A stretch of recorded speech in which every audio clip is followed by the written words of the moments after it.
کرنے والے کو مسلمان کہتے ہیں۔ جو بھی مسلمان اللہ کے اور اللہ کے رسول کے حکموں پر چلتا ہے تو وہ اللہ تعالیٰ کا لاڑیلا بن جاتا ہے، اللہ کا مطیع فرما بردار بن جاتا ہے، اور جو اللہ کا ہو جاتا ہے تو پھر اللہ تعالیٰ اسے دنیا آخرت میں کامیابی عطا فرماتے ہیں، عزتیں عطا کرتے ہیں، ہر طرح کی پریشانی سے، ذلت سے، رسوائی سے اللہ تعالیٰ محفوظ کرتے ہیں۔ اس لیے کہ اللہ نے جو کام دیا ہے وہ کام جو بھی کرتا ہے تو اللہ کے امان میں چلا جاتا ہے، اللہ کی حفاظت میں چلا جاتا ہے۔ تو لہذا دوستو اللہ کا شکر ہے ہم سب مسلمان ہیں، اس میں کوئی شک نہیں ہے ہمیں، لیکن اسلام کا مطلب یہ ہے کہ اللہ کی پوری اطاعت کرنا۔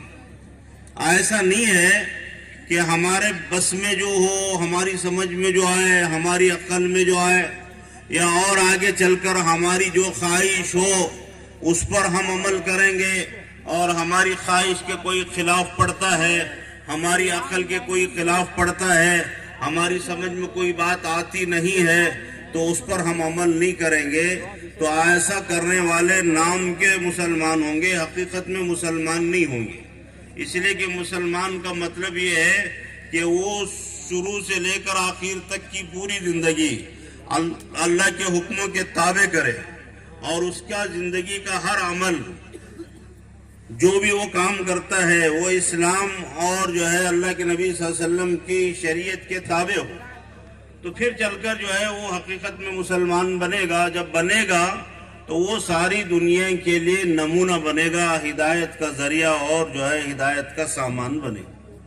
میرے محترم دوستو بزرگو، اللہ نے جو قانون انسانوں کے لیے اتارا ہے، جو ہدایت اللہ نے دنیا میں بھیجی ہے، وہ انسانوں کے لیے رحمت بنا کر بھیجی ہے۔ انسانوں کو کہیں اس میں تکلیف نہیں ہوگی، زحمت نہیں ہوگی، کوئی پریشانی نہیں ہوگی۔ پریشانی بس اس کی ہے کہ ہمارا نفس نہیں مانتا ہے، بقیہ دین آسان ہے۔ دین آسان ہے، ہم اپنے بچوں کو پہلے دن سے پڑھاتے ہیں الدین یسرن، دین آسان ہے، یہ ہمارے نبی کا فرمان ہے۔ اللہ کے نبی صلی اللہ علیہ وسلم فرما رہے ہیں کہ دین آسان ہے، اور ہم کہہ رہے ہیں کہ مشکل ہے۔ تو مشکل کس اعتبار سے؟ عمل کے اعتبار سے نہیں ہے، مشکل اس اعتبار سے کہ ہمارا نفس نہیں مانتا ہے، ہماری خواہش اس سے پوری نہیں ہوتی ہے۔ اس وجہ سے لوگ ہے نا دین کو مشکل سمجھتے ہیں، حقیقت میں دین آسان ہے، مشکل نہیں ہے، اور اتنا آسان ہے کہ ہر کوئی دین پر عمل کر سکتا ہے، چھوٹا بڑا، مالدار غریب، حاکم محکوم، شہری دیہاتی، پڑھا لکھا ان پڑھ، سب اس دین پر چل سکتے ہیں اور سب کامیاب ہوں۔ اللہ کے نبی صلی اللہ علیہ وسلم کے زمانے میں جو مسلمان ہوئے ان کو ہم صحابہ کہتے ہیں، اور صحابہ 100% کامیاب تھے، اور 100% وہ انسانیت کے لیے نمونہ تھے، اس میں ایک بھی ناکام نہیں ہوا۔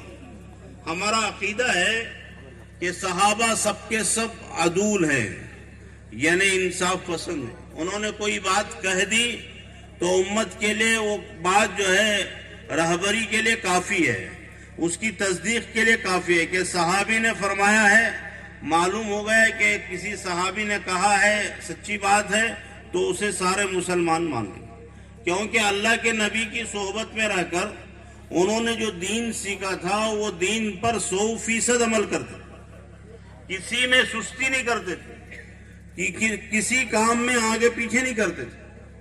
اور آج ہمارے لیے دین مشکل اس لیے ہے اور دین سے فائدہ اس لیے نہیں ہو رہا ہے کہ ہم دین پر پورا آنا نہیں چاہتے، دین اپنی زندگیوں میں پورا لانا نہیں چاہتے۔ جب پورا آئے گا تو فائدہ ہوگا۔ مثال کے طور پر ایک آدمی بیمار ہے بہت سخت، اور ایک ماہر ڈاکٹر کہتا ہے کہ بھئی تمہاری بیماری انشاءاللہ اچھی ہو جائے گی، تو یہ دوائیاں تمہیں اس پابندی کے ساتھ اتنے دنوں تک لینے ہیں، اور اس میں یہ کام جو پرہیز کے میں بتا رہا ہوں ان سارے کاموں میں پرہیز کرنا ہے، پرہیز کی چیزوں میں احتیاط برتنی، کھانا نہیں ہے اور بچنا ہے، اور دوائیاں بہت پابندی سے کھانا ہے۔ اگر کوئی آدمی پورا پابندی کرے گا تو انشاءاللہ اسے صحت ملے گی، بیماری سے نجات ملے گی۔ اور ایک آدمی دوائی تو لے لیا لیکن اپنی مرضی سے کھاتا ہے، اس کی سمجھ میں جو آتا ہے وہ کھاتا ہے. ڈاکٹر بولتا ہے دو گولی صبح میں کھاؤ، دو دوپہر میں، دو شام میں. وہ کہتا ہے کہ میں ایک کھاؤں گا، صبح میں ایک کھاؤں گا، دوپہر میں 4 کھاؤں گا. تو اب اس کی مرضی سے کھائے گا. اب پرہیز کرنے کے لیے ڈاکٹر کہہ رہا ہے، وہ پرہیز نہیں کر رہا، وہ اپنی مرضی کا کھا رہا ہے. اور پھر جا کے کہہ رہا ڈاکٹر صاحب کو، ڈاکٹر صاحب آپ نے جتنی گولیاں دی تھیں، دوائیاں دی تھیں، سب نے انہیں کھائی. کہ بھئی کیسے کھایا؟ صبح کے شام میں کھایا، شام کے صبح میں کھایا، دوپہر کے رات میں کھایا. میری مرضی تھی، دوائیاں کھانا تھا، میں نے کھا لی. پرہیز کیا کہ نہیں کیا؟ کہا کہ پرہیز میں نے تو کیا نہیں، کبھی کر لیا کبھی نہیں کیا. تو ڈاکٹر کیا بولے گا اس کو؟ تو آپ ایک ہفتہ نہیں، ایک مہینہ نہیں، آپ زندگی بھر بھی ایسا کھاؤ گے تو اچھے نہیں ہوگے، وہ دوا سے فائدہ نہیں ہوگا. تو یہ مثال ہے ہماری. اسلام دنیا میں انسانوں کو راحت پہنچانے، انسانوں کو کامیاب کرنے، انسانوں کو اللہ سے ملانے کے لیے آیا، اور ظلم و زیادتی سے، ہر طرح کی آفتوں سے بھئی اتنا انصاف پسند ہمارا دین ہے کہ آپ اگر اس کو پڑھیں گے تو دنیا حیرت میں پڑ جائے گی.